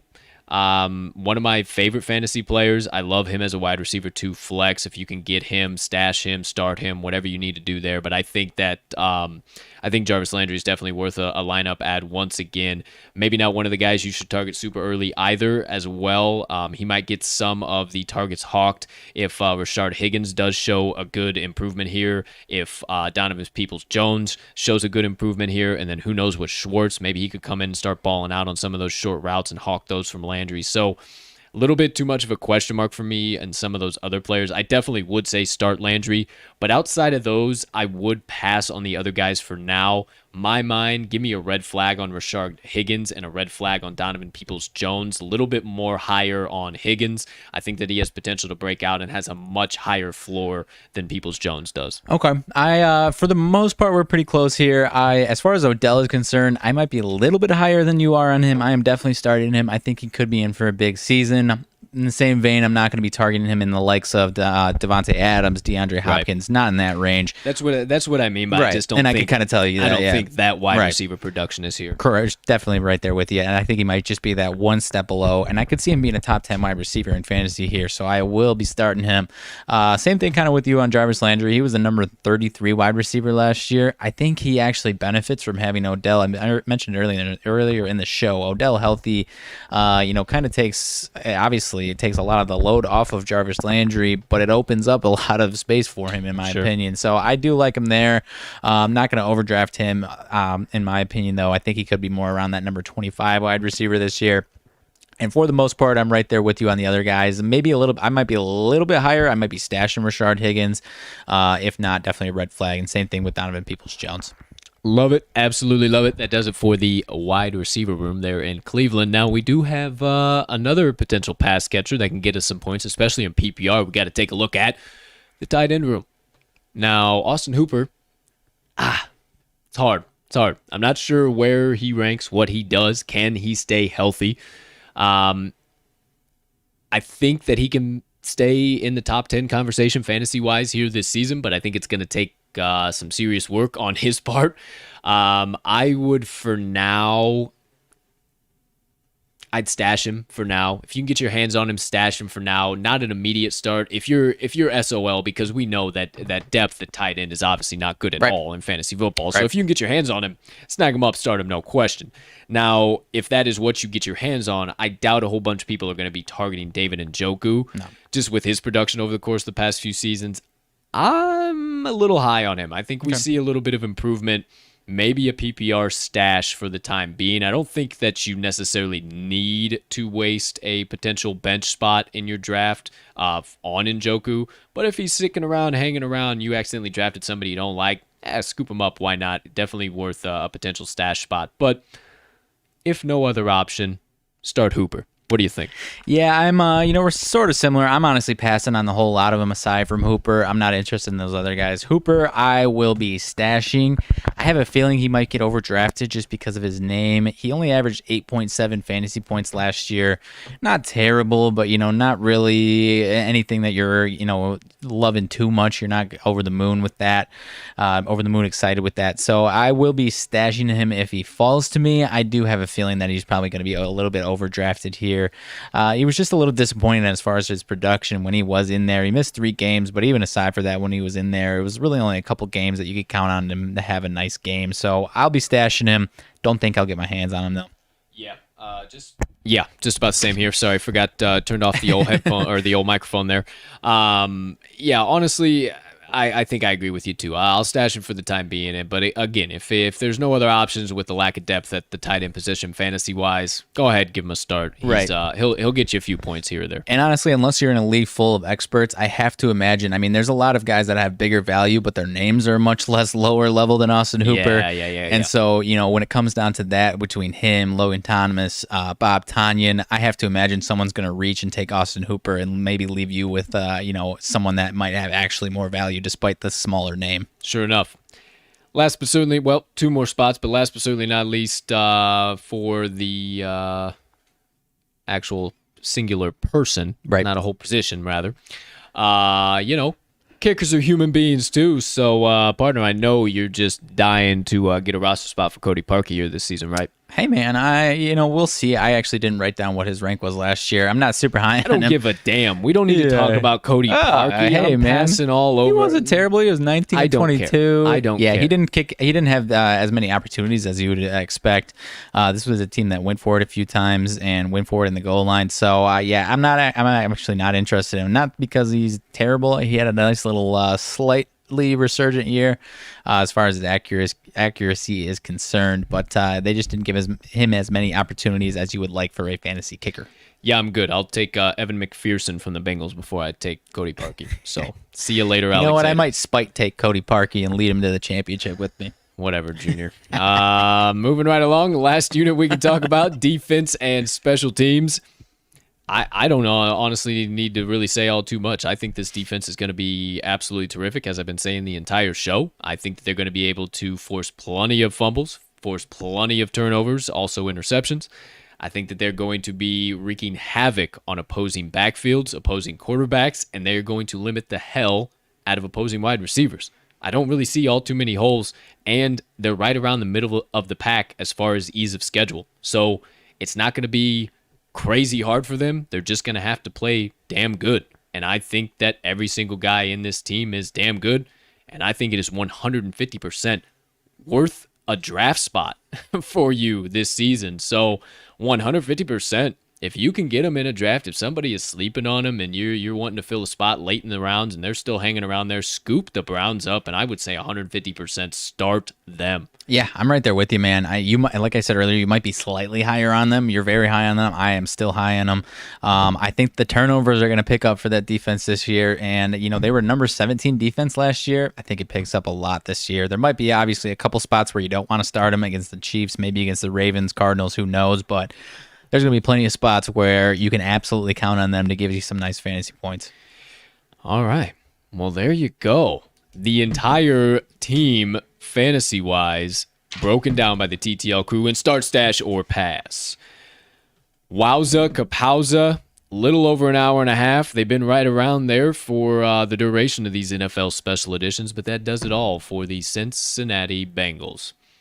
Man, oh man, we covered. Pardon me? The Cleveland Browns. Pardon me? I apologize. The Cleveland Browns. I apologize, Sleepland. I had Cleveland Browns on the mind, or the Cincinnati Bengals on the mind, because I had a little something was going to say about them, but then that all happened, and now I have no idea what the hell I was going to say about the Cincinnati Bengals. So the Cleveland Browns, it would be. Oh no, not asleep at the wheel, sir, because the show still continued to roll on, and the problem is I have to have a half producer hat on and a half host hat on, and sometimes the host brain kind of short circuits while the producer brain works really well. So sometimes things like that happen. So I do apologize for those moments. However, Cleveland Brownies. All done, all wrapped up, all completed. There you go. There you have it, ladies and gentlemen. If you missed anything, you missed any of the key insights, analysis, trends, betting.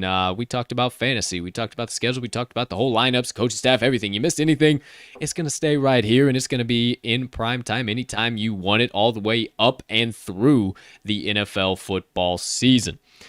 That all being said, I mentioned a whole bunch of stuff there at the top of the show, just as far as checking out the link tree. Make sure you hit that bad boy. Make sure you check out the talkingtheline.com website. Everything will be updated on there. Typically gets updated by about 2:30, 3 o'clock every single day, because then I also toss on my web developer hat at the after the show is over and start developing our website every single day, because we update it every single day because we needed a challenge. We couldn't just make it some easy flimsy one page, hey, why would we want to do that for ourselves? So that all being said, make sure you check that out. No other major updates. We are potentially working on some additional content going to be coming out in the form of maybe a vlog sometime potentially next week, so maybe stay tuned for that. Something might be coming right around the corner. We do have a pretty action-packed weekend planned, so might be some stuff coming in relation to that. But again, have never shot a vlog in my entire fucking life, so I might have to figure some shit out here. Might be a trial and error. Who knows what the hell's happening, but hey, it might be coming. Either way, that about all does it for me. Reminder for my UFC picks, make sure you follow me on the Action app, or once again, just check them out on the talkingline.com website. Make it even easier for you so you don't have to remember any usernames or anything like that. But that officially does it for any of my reminders, any of my stuff there, partner. Anything burning on the brain, melting on the heart, festering on the soul that you have been dying to get out to the kind folks, people, degenerates, fans of the NFL, everybody in between that joined us on episode number 97 of the TTL Pod on this beautiful August 6th, 2021. How about a little of appreciation for the crown jewel of this Browns franchise, historically speaking, at least? You mentioned it earlier. Not a lot of success in our lifetime or the the decades prior to that, but the one guy and era that they were successful in was the 1950s and 60s. Jim Brown. Jim Brown, one of the best of all time. 6th all-time rushing touchdowns still in history. 106 touchdowns. 6th all-time in yards per attempt. That is get him, Jim. I believe 3rd among running backs. Get actually, him, Jim. There's a couple of 2 or 3 quarterbacks that are higher than him. But as far as running backs, he's number 3 all-time in yards per attempt. 3 MVPs, tied for 2nd all-time behind Peyton Manning and tied with Brady, Johnny Unitas, Brett Favre, and Aaron Rodgers. The only running back that has multiple MVPs and 7 seasons with at least 1,200 rushing yards. The man was a machine. I believe they called him the freight train, and he was exactly that, man. He was an absolute beast, and we might be adding to that history in this next decade for the Cleveland Brownies. Who knows what happens, but Nick Chubb, definitely big shoes to fill, but working on big it for shadow, sure. Huh? Working on it for sure. Big 70-year shadow. Yeah, hey, for real. But he's definitely, because, think about it. When's the last time you had a running back you can write home about from the Browns? Exactly. Yeah. Maybe Peyton Hillis, but outside of that, for a year, yeah, who knows? Outside of that, who knows? And Nick Chubb, Kareem Hunt have a great opportunity to do it again this season. Thank you, as always, for your sidebar partner, and the reminder to all of us of the late, great Jim Brown. All right, my friends, let's wrap this episode up officially with the only way that I know how. Giving you some extra inspiration and motivation to get you about the rest of your day and on through the weekend till I see you again, because you are so kind to share your hard-earned time with us. Give us your support and following, so I got to pay it back to you. Let's do that. Get it wrapped up with my motivation minutes. Now, I wanted to give you a little bit of a rabbit hole to go down over the weekend here. And, I heard this a few days back, and I keep going down rabbit holes on it, and I could not share it with you guys.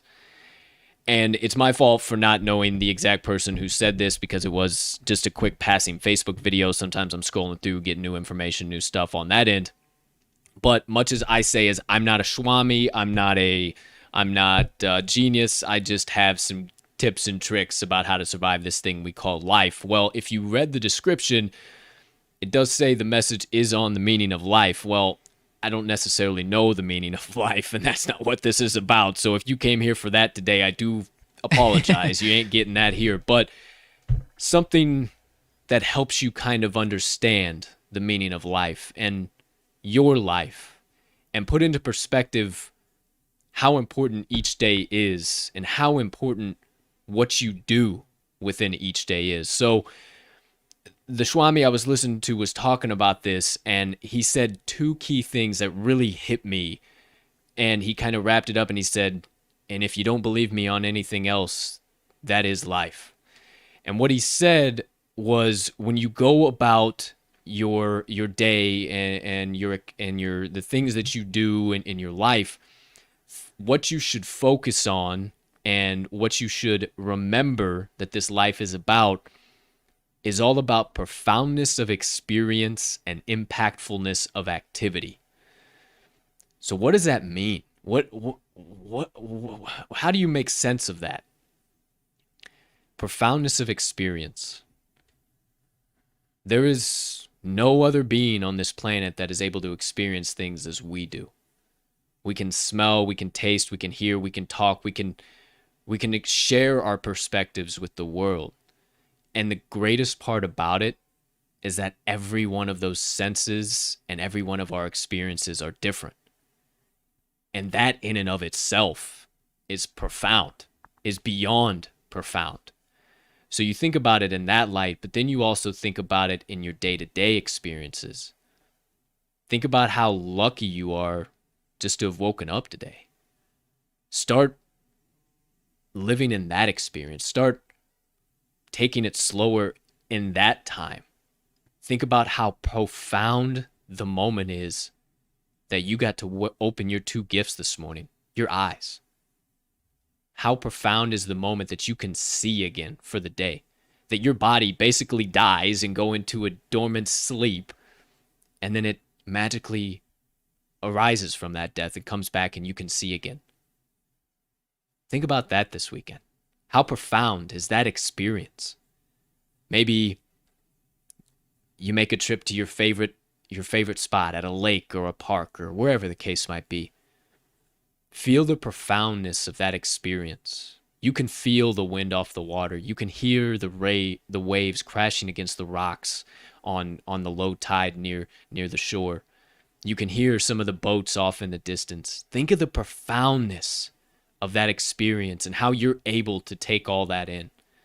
So that's one rabbit hole to kind of think about this weekend as you're going through. But the second part to that, impactfulness of activity. Now this one's big for me, and this one is one that I try and apply in my life day in and day out, and did before I really stumbled upon this. What are you doing right now?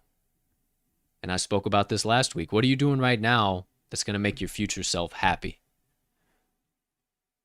Don't confuse movement for activity. And what I mean by that is, don't confuse just doing things for the sake of doing things for actually doing a key purposeful activity. And when you do those activities, don't just have neutral brain, as I'll start referring to it now, where you're just going like this in your noggin a million miles a minute and you're not even really thinking about what you're doing. You're just on autopilot. You're either washing the dishes or you're cleaning you're doing your laundry, whatever the case might be. You're just going. Think about the impactfulness of the activity you're currently doing.